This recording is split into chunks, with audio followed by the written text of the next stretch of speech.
ഇരവിപുരം സീറ്റുമായി ബന്ധപ്പെട്ടുള്ള തർക്കം അവിടെ വലിയ തോതിൽ പുരോഗമിക്കുന്നു എന്നുള്ളതാണ്. ഇതുമായി ബന്ധപ്പെട്ട RSP രണ്ട് വിഭാഗമായി മാറിയിട്ടുണ്ട്.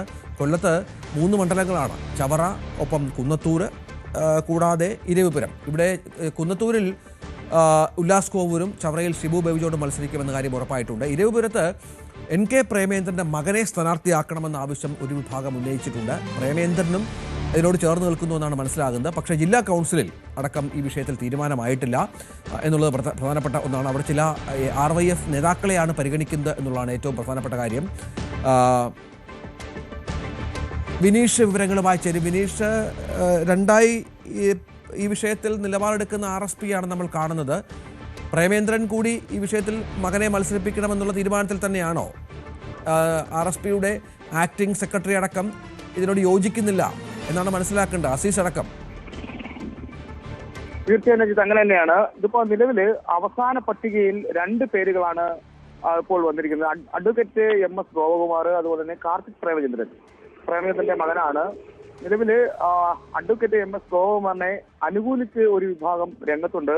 അതുപോലെ തന്നെ ഈ പ്രേമചന്ദ്രന്റെ മകനെ മത്സരിപ്പിക്കണമെന്ന് പറഞ്ഞുകൊണ്ട് യൂത്ത് കോൺഗ്രസ് അടക്കം രംഗത്തുള്ള സാഹചര്യമുണ്ട്.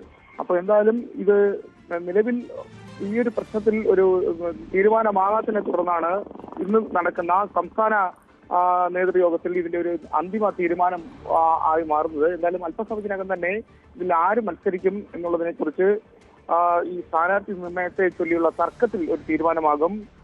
അതുപോലെ തന്നെ ഇരവിപുരം മണ്ഡലത്തിലെ സ്ഥാനാർത്ഥിയെ ചൊല്ലിയാണ് കൗൺസിൽ യോഗത്തിലും നേരത്തെ തീരുമാനമായിരുന്നില്ല. വലിയ രീതിയിലുള്ള വിമർശനങ്ങൾക്കെല്ലാം വേദിയായ ഒരു സാഹചര്യം ഉണ്ടായിരുന്നു. അപ്പോൾ അങ്ങനെയാണ് അന്തിമ തീരുമാനത്തിനായി സംസ്ഥാന നേതൃത്വത്തിലേക്ക് ഈ ഒരു വിഷയം വിട്ടത്.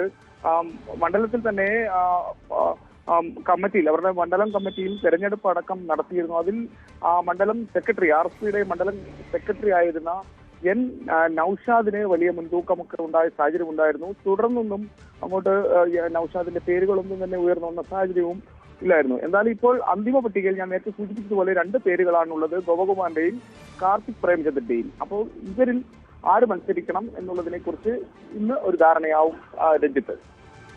ശരി.